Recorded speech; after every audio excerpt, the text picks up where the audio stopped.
فرزند زہرا یہ حالات برے ہیں۔ کاشانہ بصیرت ایک ایسا مکمل یوٹیوب چینل جس پر محروم بصارت کے لیے بالخصوص اور تمام افراد کے لیے بالعموم سینکڑوں کی تعداد میں اسلامی کتب دستیاب ہیں۔ لہذا گزارش ہے کہ آپ اپنی ذمہ داری نبھاتے ہوئے کاشانہ بصیرت کو سبسکرائب کرنے کے ساتھ ساتھ بیل آئیکن کو پریس کیجیے تاکہ آپ علم کے حصول کے ساتھ ساتھ مذہب اہل بیت کی اشاعت میں بھی اہم کردار ادا کرتے رہیں۔ کاشانہ بصیرت۔ فرزند زہرا یہ حالات برے ہیں۔ اعوذ باللہ من الشیطان الرجیم، بسم اللہ الرحمن الرحیم۔ رب اشرح لی صدری ویسر لی امری واحلل عقدۃ من لسانی یفقہوا قولی۔ اللہم صلی علی محمد وآل محمد وعجل فرجہم۔ کاشانہ بصیرت کے انتہائی عزیز ترین سامعین کرام، السلام علیکم ورحمۃ اللہ وبرکاتہ۔ امید ہے کہ آپ سب خیریت سے ہیں۔ میں آپ کی ریڈر زہرا علی آپ کی خدمت میں کتاب پرواز روح کی ریڈنگ کے 8ویں حصے کے ساتھ حاضر ہوں۔ ہم صفحہ نمبر 134 پہ پہنچ چکے ہیں۔ باب ہفتم کا آغاز ہو گیا ہے اور ہیڈنگ ہے حاج مرزا تقی زرگری۔ اس کتاب کو یہاں اختتام تک پہنچایا تھا، حتیٰ کہ پہلے ایڈیشن کا مقدمہ بھی تیار ہو چکا تھا۔ صرف صفحہ بندی باقی رہ گئی تھی کہ یکشنبہ کی شب 10 صفر 1400 ہجری کو حضرت معصومہ علیہ السلام کی زیارت کے لیے مشہد سے قم گیا۔ مجھے یاد آیا کہ جس زمانے میں قم میں تحصیل علم کر رہا تھا، مرحوم حاج ملا آقا جان کے ایک دوست تھے جو علماء اہل معنی میں سے تھے اور ان سے غیر معمولی الفت رکھتے تھے۔ وہ اپنے آپ کو مرحوم حاج ملا آقا جان کا شاگرد کہتے تھے۔ اسی بنا پر جب تک میں قم میں رہا ان سے بہت زیادہ ربط ضبط رکھا۔ وہ بہت کم سخن تھے اور اپنے حالات کا بہت کم ذکر کرتے تھے، مگر ان کی حرکات و سکنات سے صاف پتہ چلتا تھا کہ وہ دوسری دنیا کی طرف متوجہ ہیں۔ بہر صورت میں ان کے گھر پہنچا کہ شاید ان سے مرحوم حاج ملا آقا جان کے حالات کے بارے میں معلومات حاصل کر سکوں، کتاب میں درج کرنے کے لیے نہیں بلکہ خود اپنے لیے، کہ اس طرح ممکن ہے کہ مرحوم کی یاد کے ذریعے خدا کی طرف زیادہ راغب ہو سکوں اور معرف حقہ پیدا کر سکوں۔ مگر افسوس کہ جب ہم ان کے گھر جا کر ہم نے دستک دی اور ان بزرگوار کی اہلیہ دروازے کے پیچھے آ کر کھڑی ہوئیں اور میں نے دریافت کیا کہ حاج آقا تشریف رکھتے ہیں، تو انہوں نے جواب دیا کہ کیا تم کو خبر نہیں؟ میں نے پوچھا کہ کس بات کی خبر؟ کہنے لگی کہ وہ 1 سال سے زیادہ عرصہ ہوا کہ انتقال کر گئے۔ کاش تم ہوتے اور دیکھتے کہ کس طور پہ وہ اس دنیا سے رخصت ہوئے۔ ان محترمہ سے میں نے وقت مانگا تاکہ ان عالم جلیل کے بیشتر حالات ان سے معلوم کر سکیں۔ انہوں نے دوسری دن صبح 8 بجے آنے کو کہا۔ جب ان محترمہ کے گھر پہنچا تو پہلے تو وہ خصوصی خود ان کا قرآن مجھے دیا کہ جس کے پشت پر اپنے فرزندوں کی تاریخ پیدائش اور بعض دوسرے واقعات درج تھے۔ مجھے ایک ساتھ الہام ہوا کہ اس قرآن سے فال نکالوں اور دیکھوں کہ وہ مرحوم اب کس حال میں ہے۔ قرآن کھولا تو صفحے کی پہلی سطر پہ یہ آیت لکھی ہوئی تھی، تِلْكَ الْجَنَّةِ الَّتِي نُورِثُ مِنْ عِبَادِنَا مَنْ كَانَ تَقِيًّا، سورہ مریم کی آیت نمبر 64۔ میں حیران رہ گیا کہ مرحوم کا نام تقی تھا۔ شاید پورے قرآن میں اس سے زیادہ مناسب آیت موجود نہ ہو، اور اس کا ترجمہ یہ ہے کہ یہ بہشت بندوں میں سے ان کو دی جائے گی جو تقی ہوں گے۔ بے شک آیت میں تقی وصف کے معنی میں آیا ہے کہ وہ بندے جو متقی ہوں گے، مگر یہ فعل اس قدر مناسب حال تھی کہ مرحوم کے نام سے بھی مطابقت موجود تھی۔ جب میں نے ان کی اہلیہ کو یہ آیت سنائی اور اس کی شرح بیان کی تو کہنے لگیں کہ خدا کی قسم ان کی روح اس وقت یہاں موجود ہے جب سے ان کا انتقال ہوا ہے، جو بھی میں نے چاہا ہے کہ وہ مجھے دیا گیا ہے۔ اس کے بعد میں نے ان محترمہ اور مرحوم کے فرزند آقا باقر زرگر سے کچھ سوالات کیے۔ میں نے دریافت کیا کہ ان کو کیا تکلیف تھی جس کے باعث انتقال کیا۔ ان کی اہلیہ نے کہا کہ ڈاکٹروں کا کہنا تھا کہ وہ آنت کے سرطان میں مبتلا تھے، چنانچہ ان کو نجمیہ اسپتال تہران میں داخل کیا گیا، جہاں ان کا آپریشن بھی ہوا، مگر اس کے چند روز کے بعد انتقال کر گئے۔ مگر وہ 4-5 سال پہلے کہہ چکے تھے کہ میں 66 سال کی عمر میں انتقال کر جاؤں گا۔ آخر زمانے میں اس بات سے خوش نہیں تھے کہ ان کے انتقال کی میعاد سے چند ماہ اور آگے بڑھ گئے۔ میں نے کہا کہ آپ ان بزرگ کی اہلیہ تھیں، وہ بہت سی باتیں مجھ سے نہیں کہتے تھے اس لیے کہ میں ان کے حالات سے واقفیت نہیں رکھتا تھا، مگر انسان کتنا ہی کم سخن کیوں نہ ہو اپنے کل حالات اپنے بیوی بچوں سے نہیں چھپا سکتا۔ آپ سے درخواست ہے کہ ان کی جن حالات کا آپ نے مشاہدہ کیا ہے یا جانتی ہیں وہ مجھ سے بیان فرمائیں۔ کہنے لگیں کہ انہوں نے بہت سی چیزیں ہم کو بتائیں، مگر کہتے تھے کہ کہیں کہنا نہیں۔ میرا خیال یہ ہے کہ ان کے مرنے کے بعد بھی ان کو بیان نہیں کرنا چاہیے کہ کہیں ان کی روح کو تکلیف نہ پہنچائیں، مگر بعض ایسی باتیں ہیں کہ جن کو بیان کرنے میں حرج نہیں سمجھتی، اگر کہیں تو ان کی وضاحت کر دوں۔ چنانچہ کہنے لگیں 30 سال سے معدے کے زخم، پیٹ کے درد کے پرانے مرض میں مبتلا تھے۔ اس 1 سال سے ان کی حالت بہتر تھی، مگر رمضان 1398 ہجری سے چند روز پہلے، جو ان کی عمر کا آخری ماہ رمضان تھا، دوبارہ ان کی طبیعت خراب ہو گئی۔ ڈاکٹر کی طرف رجوع کیا، کچھ دوا دی تھی جو استعمال ہوئی۔ قدرتی بات ہے کہ روزہ نہ رکھیں، چنانچہ ماہ رمضان سے اول شب میں نے صرف اپنے لیے غذا تیار کی۔ رات کے 2 بجے نیند سے بیدار ہوئی تو دیکھا کہ مناجات کر رہے ہیں اور خدا سے راز و نیاز کر رہے تھے اور سحری کھانے کے لیے تیار بیٹھے تھے۔ میں نے کہا آپ کو تو روزہ نہیں رکھنا چاہیے۔ اس کے بعد ہیڈنگ ہے ایک خواب۔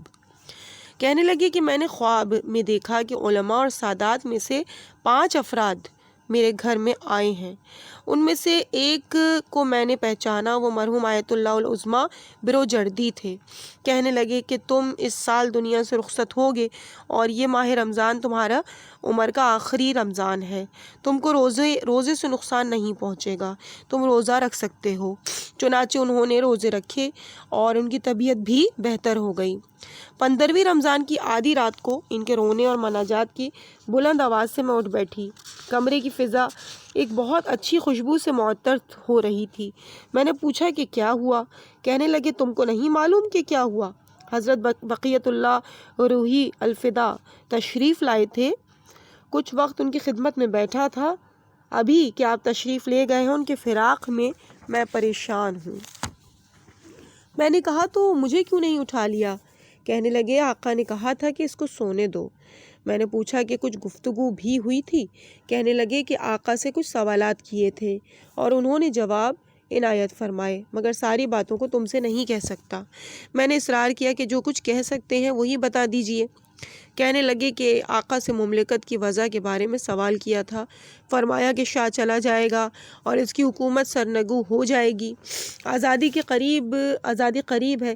یہ اس وقت کی بات ہے کہ جبکہ کسی کے خواب و خیال میں نہیں آ سکتا تھا کہ شاہ جیسا طاقتور شخص سرنگو ہو سکتا ہے۔ میں نے پوچھا کہ بیماری کی شفا آقا سے نہیں چاہی؟ کہنے لگے مجھے اب دنیا سے رخصت ہو جانا چاہیے، بلکہ چند ماہ کی دیر ہو گئی ہے۔ پھر کہنے لگے کہ میں نے حضرت بقیت اللہ سے سوال کیا کہ کس طرح ممکن ہو کہ آپ علیہ السلام کی خدمت میں پہنچوں۔ فرمانے لگے میں ہمیشہ تمہارے ساتھ ہوں، جب چاہو مجھے دیکھ سکتے ہو۔ بہرحال وہ رات گزری۔ اس رات کے بعد میں مرحوم حاج مرزا تقی رحمۃ اللہ کی حالت دگرگوں ہو گئی۔ ویسے خوش تھے، مگر ان کی گفتار اور چہرے سے غیر معمولی پریشانی کا اظہار ہوتا تھا۔ شاید جو عالم درپیش تھا اور حضرت حدید سے ملاقات کی خیال سے پریشان اور شوق میں بسر ہو رہی ہو۔ رمضان کے سارے روزے رکھے، حالانکہ سخت گرمی کا زمانہ تھا، مگر ان کو ذرہ برابر بھی خستگی کا اثر نمایاں نہیں تھا۔ جس دن وہ آپریشن کے لیے جا رہے تھے لوگوں کے درمیان تھے اور بیماری کا کسی کو پتہ نہیں چل رہا تھا۔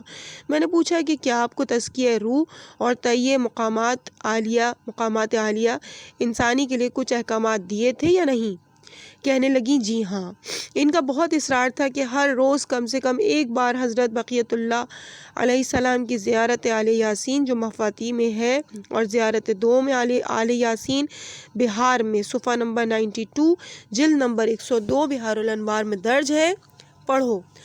مگر چونکہ اس زیارت کو بہار سے نہیں پڑھ سکتی تھی کہ اس میں اعراب نہیں لگے ہیں، چنانچہ ٹیپ کے ذریعے اس کو سن کر پڑھا کرتی ہوں۔ انہوں نے مجھ سے کہا تھا کہ روزانہ 100 مرتبہ سورہ فاتحہ پڑھا کرو اور خوب کہا کرو یا مولاتی یا فاطمۃ اغثنی۔ روزانہ کم سے کم 7 مرتبہ کہا کرو بسم اللہ وباللہ توکلت علی اللہ لا حول ولا قوت الا باللہ استغفر اللہ۔ میں نے دریافت کیا کہ وہ اعمال جو حاج مرزا تقی تبریزی انجام دیا کرتے تھے کیا تھے؟ کہنے لگیں کہ ہر رات 2 بجے اٹھتے اور نماز شب ضرور پڑھتے، ہمیشہ باوضو رہتے اور ہر روز 100 مرتبہ سورہ فاتحہ ضرور پڑھتے۔ بہت کم سخن تھے اور اکثر اوقات اپنے حالات مجھ پر ظاہر نہ کرتے۔ ہر دن ظہر سے پہلے لازم تھا کہ قم کی کسی مسجد میں جائیں اور 1-2 گھنٹے ذکر اور حضرت بقیت اللہ علیہ السلام سے توسل میں مشغول رہتے۔ میں نے کہا کہ ان کے بارے میں یہ قصہ مشہور ہے۔ پھر وہ قصہ ان کو سنایا اور پوچھا کہ کیا یہ آپ نے بھی ان سے سنا ہے؟ کہنے لگی ہاں، تقریباً ایسا ہی انہوں نے مجھ سے بھی بیان کیا۔ اس کے بعد ہیڈنگ ہے اصل قصہ یہ ہے۔ پہلے قم سے مسجد جمکران کا راستہ مرقد حضرت علی ابن جعفر علیہ السلام سے ہو کر جاتا تھا۔ شہر کے باہر چکی تھی کہ اس کے چاروں طرف کچھ درخت تھے۔ وہ جگہ مقابلتاً صاف ستھری تھی۔ وہی میعاد گاہ اشاق حضرت بقیت اللہ علیہ السلام تھی۔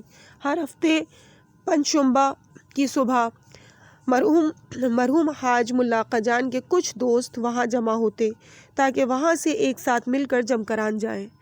ایک پنجشنبہ کی صبح سب سے پہلے جو میعاد گاہ پہنچے وہ حضرت حجت الاسلام والمسلمین آقا مرزا تقی تبریزی زرگری تھے۔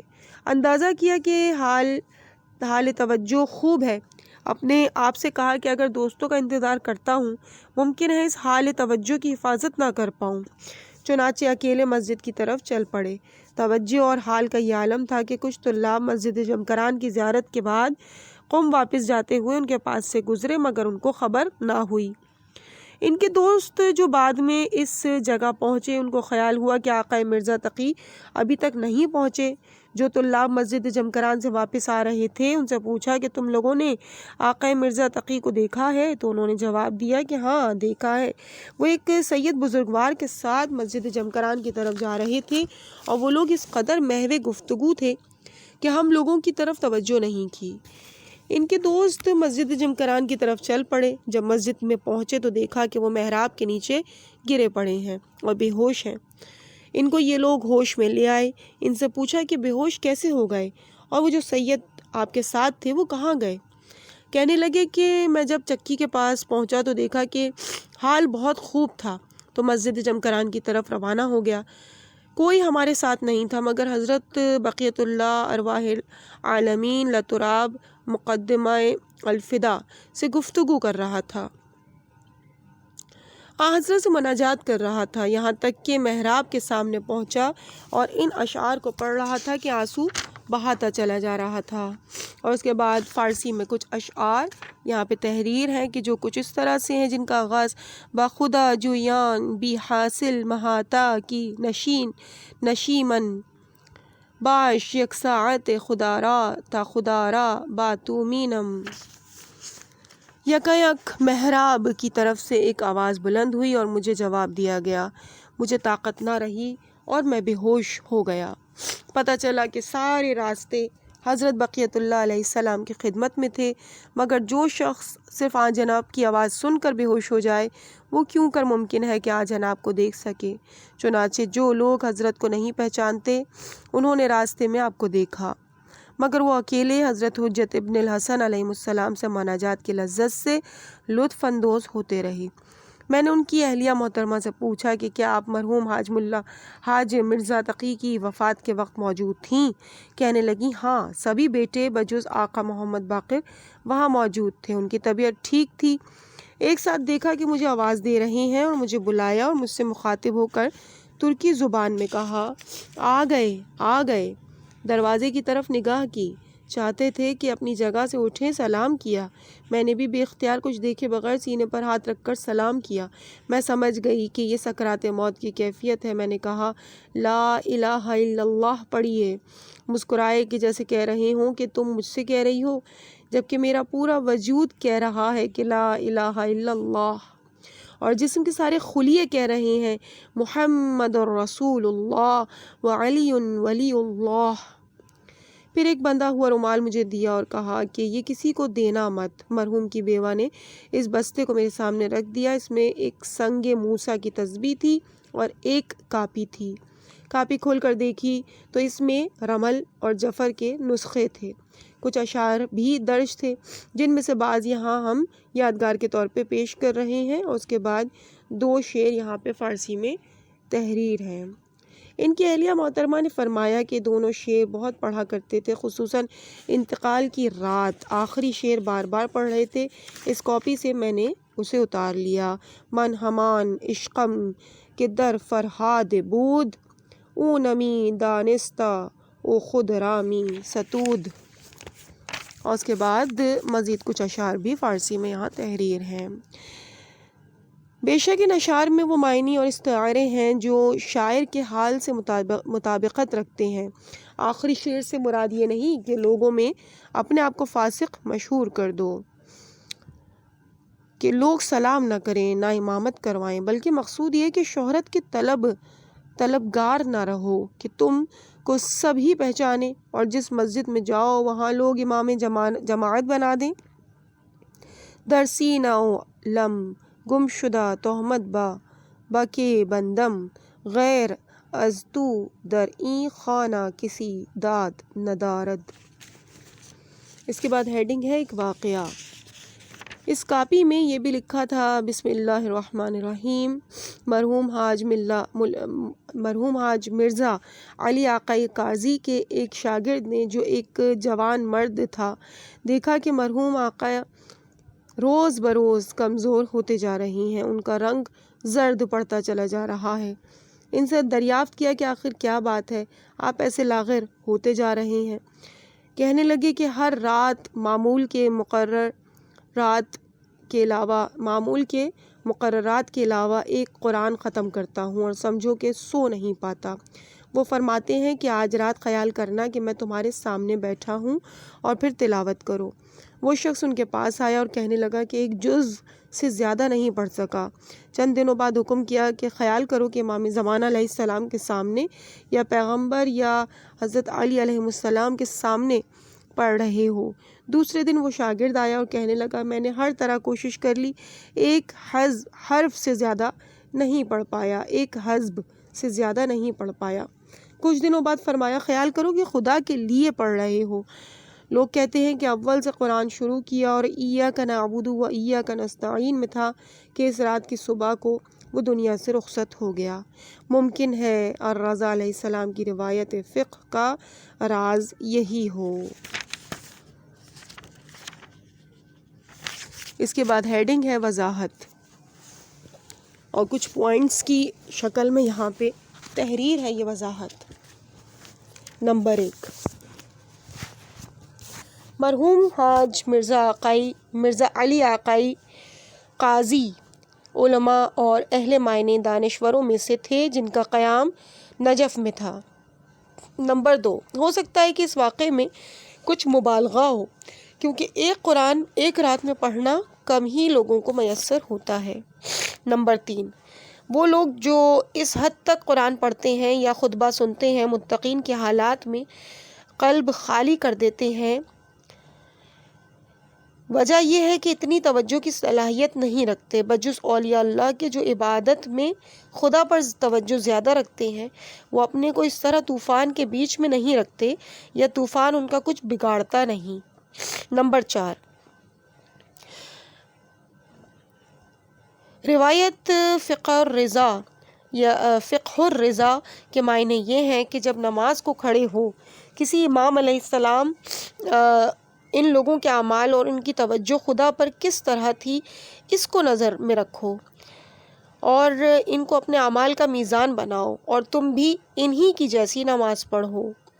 آقا حاج مرزا تقی زرگری رحمۃ اللہ کی اہلیہ نے کہا کہ ان مرحوم نے مجھے حکم دیا تھا کہ تجربے سے بھی یہ صحیح ثابت ہوا۔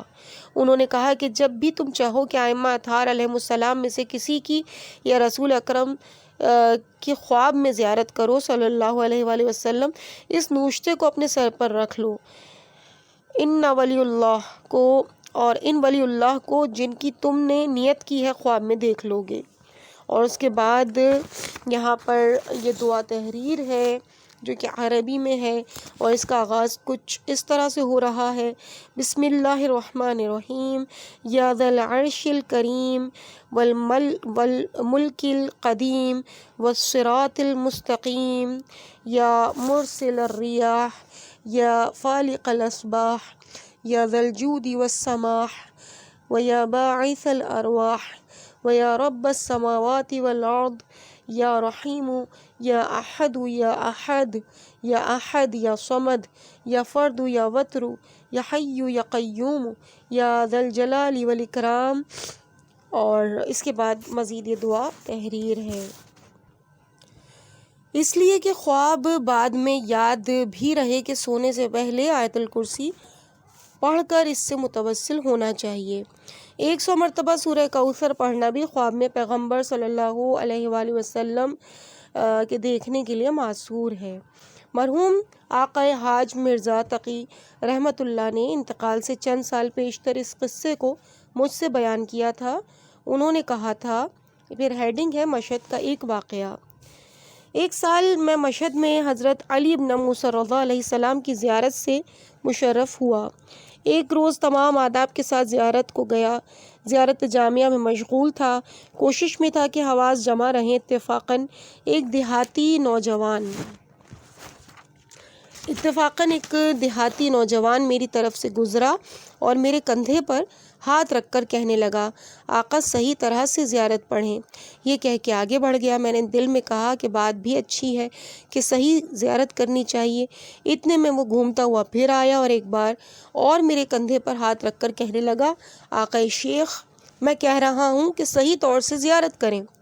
مجھے غصہ آ گیا۔ میں نے اس سے کہا، میری توجہ کیوں پراگندہ کر رہے ہو؟ پھر کس طرح زیارت کروں؟ کہنے لگا، آؤ پہلے تم کو ایک قصہ سنائیں تاکہ مقام مقدس امام علیہ السلام سے آشنا ہو، اور اس کے بعد حضرت علی بن موسیٰ رضا علیہ السلام کی زیارت کرو۔ میں نے خیال کیا کہ میری توجہ تو پہلے ہی بڑھ گئی ہے، اب زیارت جاری نہیں رکھ سکوں گا۔ اس کے ساتھ ایک گوشے میں بیٹھ کر اس کی سرگزشت سننے لگا۔ اس نے بیان کیا کہ میرا باپ مشہد کے قریب و جوار میں ایک زمیندار تھا، کافی مالدار آدمی تھا۔ اس کا انتقال ہوا تو میں جوان تھا۔ اچھی خاصی وراثت مجھے ملی، مگر چونکہ وہ خود اپنی محنت کی کمائی نہیں تھی، عیاش دوستوں کے ساتھ مل کر تھوڑی ہی مدت میں باپ کی ساری وراثت گنوا بیٹھا۔ ایک دن پتہ چلا کہ اپنے پلے کچھ بھی نہیں رہا۔ ماں کے پاس گیا اور شرماتے لجاتے اس سے پوچھا کہ کچھ روپے مجھے قرض دو گی؟ کہنے لگی، باپ کا سارا پیسہ لٹا بیٹھا، تیرے سر پہ خاک، میں تجھے ایک پیسہ نہیں دوں گی۔ تمہارے سامنے واحد راستہ یہ رہ گیا ہے کہ جاؤ اور باپ کے انتقال کے دن جو مال و دولت تم کو ملی تھی اور وہ ہاتھ سے گوا دی ہے، اس کو امام ہشتم علی بن موسیٰ رضا علیہ السلام سے مانگو۔ میں ماں کے پاس سے آیا، گھر سے باہر نکلا، آنکھوں سے آنسو جاری تھے۔ میرا باپ مرد صالح تھا، مجھ کو امام علیہ السلام کے مقام ولایت اور احاطہ علمی سے آگاہ کیا تھا۔ گھر سے مشہد تک 3 فرسخ کا فاصلہ ہے۔ میں آنسو بہاتا حضرت سے باتیں کرتا چلا جاتا تھا۔ روپیہ پیسہ نہ ہونے کی وجہ سے پیادہ سفر کر رہا تھا۔ تقریباً 10 بجے صبح حضرت سامن الحجہ علیہ السلام کے حرم مطہر میں داخل ہوا۔ تھکا ہوا تھا، ایک کونے میں بیٹھ گیا اور عرض سے حال کرنے لگا، آنسو بہاتا تھا اور اپنی حاجت طلب کرتا تھا۔ اسی دوران میری آنکھ ایک لڑکی پر پڑی جو کھلے چہرے سے وہاں موجود تھی۔ اس سے عجیب سا لگاؤ پیدا ہو گیا، اور چونکہ غیر شادی شدہ تھا، دل میں خیال آیا کہ حضرت رضا علیہ السلام سے اس لڑکی سے شادی کی درخواست بھی کروں۔ اس طرح اب ہماری دو حاجتیں ہو گئیں، ایک باپ کی چھوڑی ہوئی دولت اور دوسری اس لڑکی سے شادی۔ 4 بجے سپہر تک آنسو بہاتا رہا اور اپنی حاجتیں مانگتا رہا۔ ایک ساتھ دیکھا کہ کسی نے میرے کندھے پر ہاتھ رکھا اور کہنے لگا، روتے کیوں ہو؟ میں نے کہا، میری ایک حاجت ہے، جب تک آقا میری حاجت نہیں دیں گے میں یہاں سے نہیں جاؤں گا۔ اس نے پوچھا کہ کھانا کھایا ہے؟ میں نے کہا نہیں۔ کہنے لگا، آؤ میرے ساتھ چلو، کھانا کھا لو، اگر اس دوران تمہاری حاجت بر نہ آئے تو پھر دوبارہ آ جانا۔ میں نے کہا کہ جب تک حاجت بر نہیں آئے گی طلب سے کس طرح سے ہاتھ اٹھا لوں؟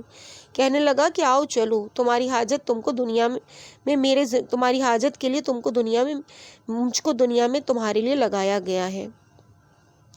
کیا تمہاری یہ حاجتیں نہیں ہیں کہ اتنی دولت اور ایک لڑکی جسے تم نے آج دیکھا ہے اپنے لیے چاہتے ہو؟ میں نے کہا کہ ہاں، یہی حاجتیں ہیں۔ جب میں نے دیکھا کہ وہ حاجت جانتا ہے تو میں اس کے ساتھ چل پڑا، مجھے اپنے گھر لے گیا اور اپنی لڑکی کو آواز دی۔ جب وہ میرے سامنے آئی تو دیکھا کہ یہ تو وہی لڑکی ہے جس کو میں نے آج حرم میں دیکھا تھا۔ میں نے ان صاحب سے سوال کیا کہ آپ کو کہاں سے معلوم ہو گیا کہ میری یہ حاجات ہیں؟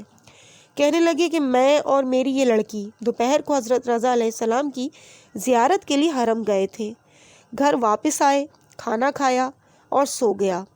خواب میں دیکھا کہ حرم حضرت رضا علیہ السلام میں موجود ہوں، تم بھی اس وقت جہاں تھے وہاں کھڑے ہو۔ حضرت رضا علیہ السلام زری کے سامنے تشریف رکھتے ہیں۔ مجھ سے فرمایا کہ اپنی لڑکی اور اتنی رقم اس جوان کو دے دو۔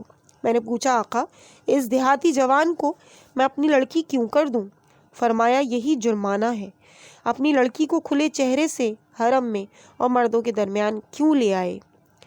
میں نیند سے بیدار ہوا، خواب کی تعبیر سمجھ میں نہیں آئی، مگر دوبارہ جب سویا تو وہی خواب پھر دیکھا۔ اس مرتبہ حضرت رضا علیہ السلام نے فرمایا، حرم میں آ جاؤ اور فوری اس جوان کو جواب دو۔ چنانچہ میں نے فوراً لباس تبدیل کیا اور حرم آ گیا اور تم کو اسی جگہ جہاں خواب میں دیکھا تھا کھڑا پایا۔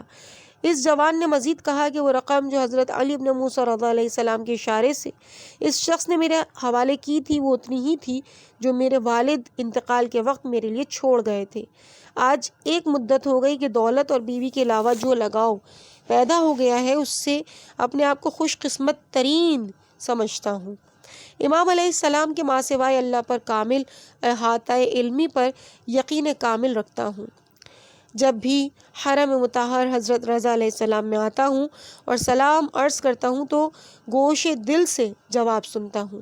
تم کو نصیحت کرتا ہوں کہ تم بھی اسی یقین کے ساتھ زیارت کرو۔